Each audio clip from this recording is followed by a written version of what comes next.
Dear students, आज हम future tense की बेसिक अध्ययन करने जा रहे हैं। तो फ्यूचर टेंस में वही चार भाग होंगे जो पहले, प्रेजेंट और पास्ट में हुआ। पहला फ्यूचर टेंस का पहला जो पार्ट है वो इंडेफिनेट है। इंडेफिनेट में गा गेगी का प्रयोग होगा।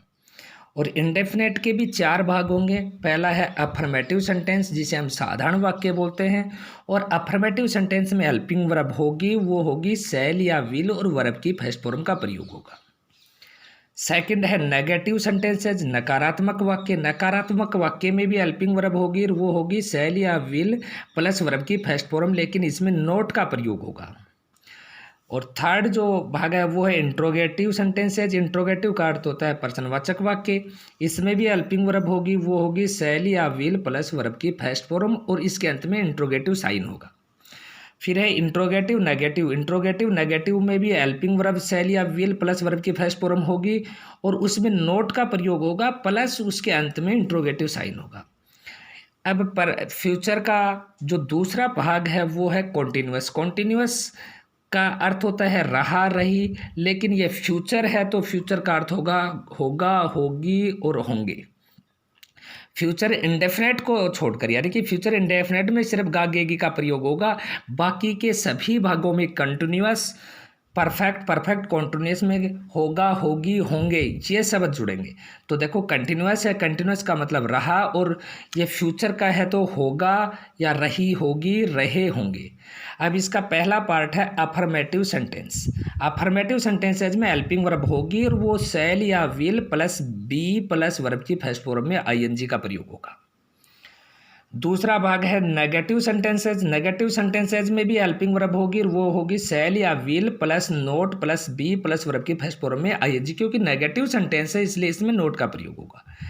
Interrogative sentences. इंट्रोगेटिव सेंटेंसेज में भी हेल्पिंग वर्ब होगी शैल या will plus be plus verb की फर्स्ट फॉर्म में आईएनजी, और अंत में इंट्रोगेटिव साइन होगा इसमें। फिर फोर्थ पार्ट है interrogative negative sentences. Interrogative negative sentences में भी हेल्पिंग वर्ब होगी शैल या will plus not plus be plus verb की फर्स्ट फॉर्म में आईएनजी, और ये इंट्रोगेटिव नेगेटिव है तो इसमें नोट का प्रयोग हुआ, और अंत में इंट्रोगेटिव साइन हुआ। अब ये फ्यूचर का तीसरा जो पार्ट है वो है परफेक्ट।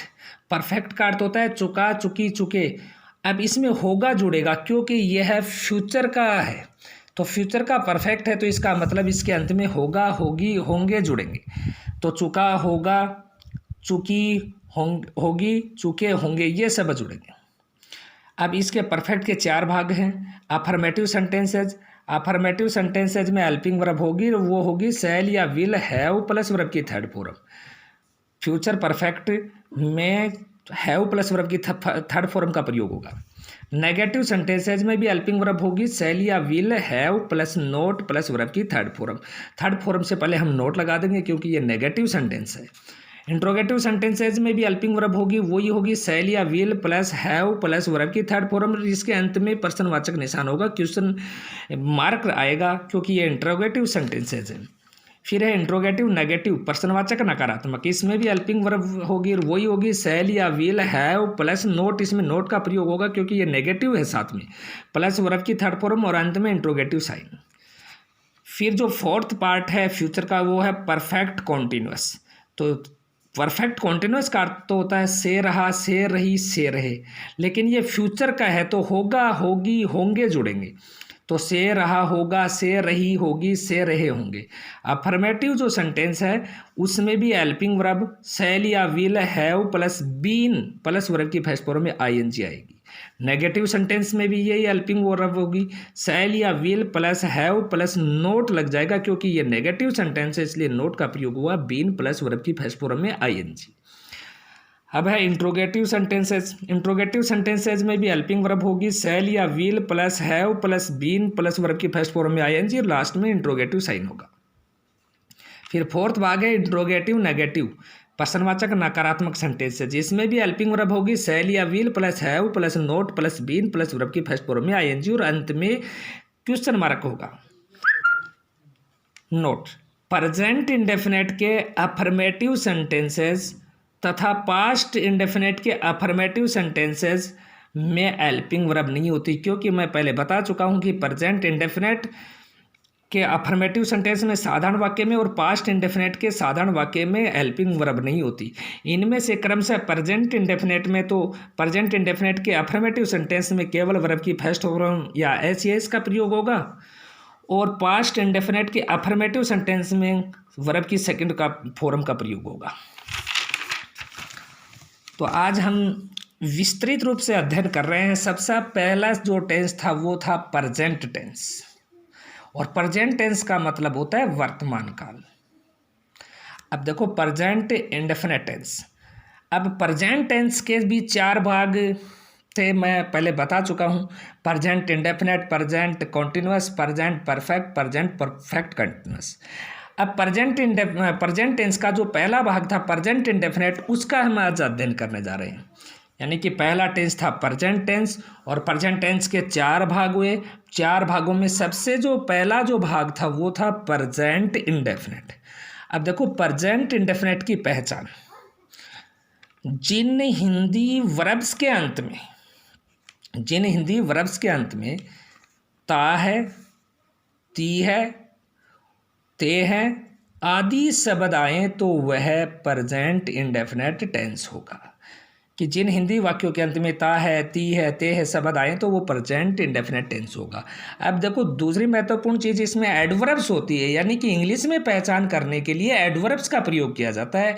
जो एडवर्ब्स इस प्रकार से प्रेजेंट इंडेफिनिट टेंस की: always, daily, usually, USUALLY usually, never, NEVER never, frequently, FREQUENTLY frequently, seldom, SELDOM seldom, often, OFTN often, generally, GENERALLY generally, regularly, REGULARLY regularly, occasionally, OCCASIONALLY occasionally, every day, every week, every month, every year, each day, each week, each month, each year, in the morning, in the evening आदि के साथ verb की first form या verb की first form के साथ SES या do does का प्रयोग होगा।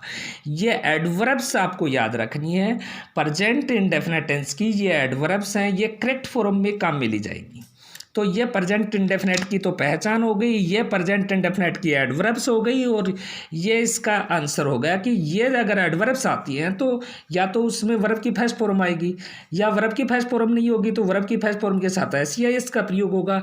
ये मैं टेंस के लास्ट में आपको विस्तृत रूप से इसकी जानकारी दूंगा, वर्ब की फर्स्ट फॉर्म SES का प्रयोग कहाँ होगा और कैसे होगा, और डू डज का। अब देखो इसमें जो प्रेजेंट इंडेफिनिट जो टेंस था उसका जो पहला पार्ट था वो था अफर्मेटिव सेंटेंस, जो कि हम पहले अध्ययन कर चुके हैं। तो देखो प्रेजेंट टेंस हो गया, प्रेजेंट टेंस का पहला पार्ट था present indefinite tense. Present indefinite की हमने पहचान देख ली, उसके बाद में एडवर्ब्स का अध्ययन कर लिया। अब प्रेजेंट इंडेफिनिट का जो पहला पार्ट है वो है अफर्मेटिव सेंटेंस। अब अफर्मेटिव सेंटेंस का मतलब होता है साधारण वाक्य। अब साधारण वाक्यों को हमने 2 भागों में डिवाइड कर लिया, एक तो सिंगुलर सब्जेक्ट के अनुसार और दूसरा है प्लूरल सब्जेक्ट के अनुसार। दोबारा देखो, प्रेजेंट टेंस था, प्रेजेंट टेंस का पहला भाग था प्रेजेंट इंडेफिनिट। प्रेजेंट इंडेफिनिट की हमने पहचान देख ली, उसके बाद में एडवर्ब्स का अध्ययन कर लिया, और उस जो रिक्त स्थान में किसका प्रयोग होगा वो हमने यहाँ पर लिख दिया। अब प्रेजेंट इंडेफिनिट का जो पहला पार्ट था वो था अफर्मेटिव सेंटेंसेस। इसका मतलब होता है साधारण वाक्य। अब साधारण वाक्यों को हम सब्जेक्ट 2 प्रकार के सब्जेक्ट के आधार पर डिवाइड किया है। पहला है सिंगुलर सब्जेक्ट और दूसरा है प्लूरल सब्जेक्ट। सिंगुलर सब्जेक्ट का मतलब होता है एक वचनकर्ता, और प्लूरल सब्जेक्ट का मतलब होता है बहुवचनकर्ता। अब हमने अफर्मेटिव सेंटेंस का जो पहला पार्ट है सिंगुलर सब्जेक्ट उसको बाहर निकाल लिया।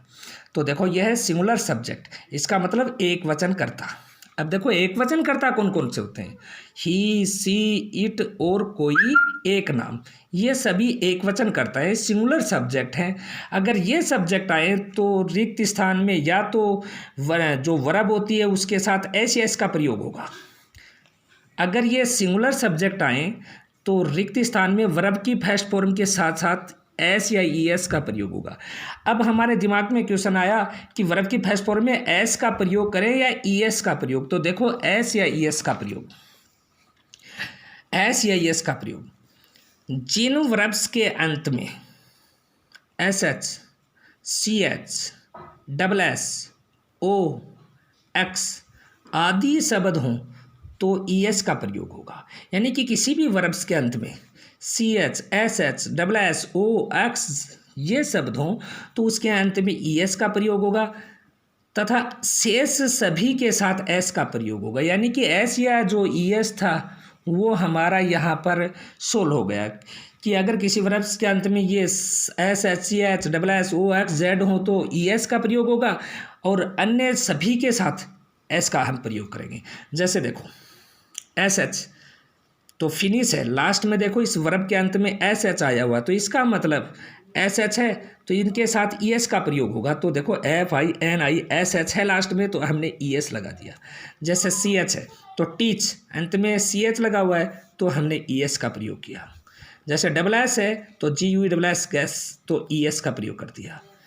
ओ है, ये ओ है तो जैसे गो लास्ट में ओ आया हुआ तो ई एस का प्रयोग कर दिया।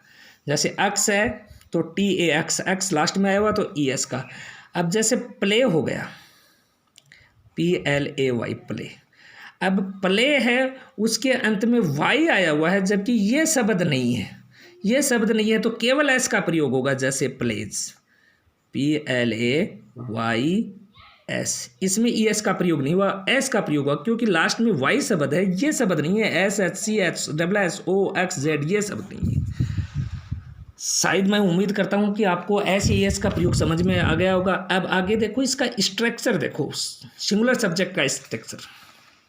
सबसे पहले हम सब्जेक्ट रखेंगे, सब्जेक्ट के बाद में वर्ब की फर्स्ट फॉर्म के साथ एस या ई एस का प्रयोग होगा।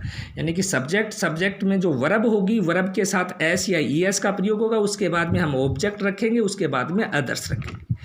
अब देखो ये कोई क्वेश्चन है, हिंदी में है, सेंटेंस है वह सुबह जल्दी उठता है। अब देखो टेंस की पहचान हो गई, है का मतलब है ये प्रेजेंट है का मतलब प्रेजेंट। और लास्ट में देखो उसके बाद में इसको छोड़कर इस वापस आओ, ता जो शब्द है वो इंडेफिनेट है। अब ये प्रेजेंट इंडेफिनेट टेंस हो गया।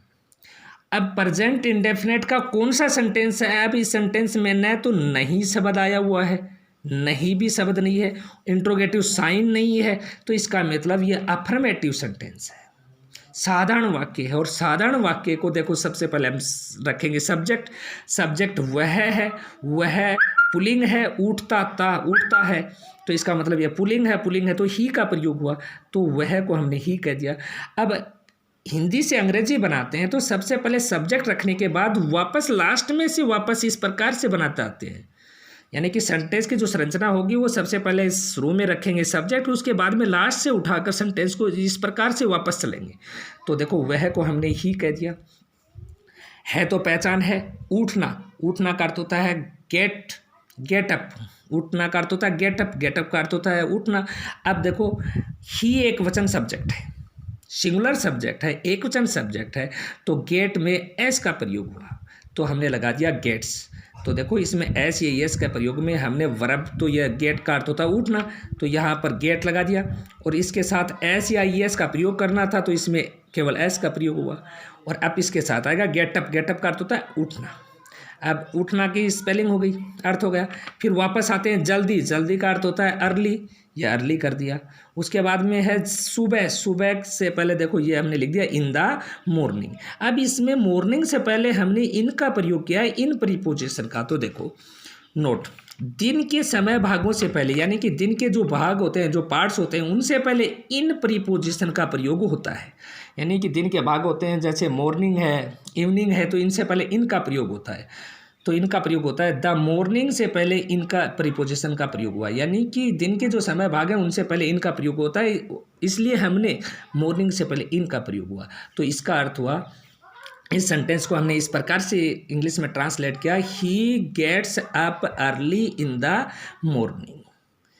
तो यहाँ तक आपको अपनी नोटबुक में ये होमवर्क करना है और यहाँ तक को आप यहाँ तक आपको याद भी करनी है, यानी कि वर्ब्स और ये स्ट्रक्चर हैं और इनकी पहचान आपको याद करनी है। धन्यवाद।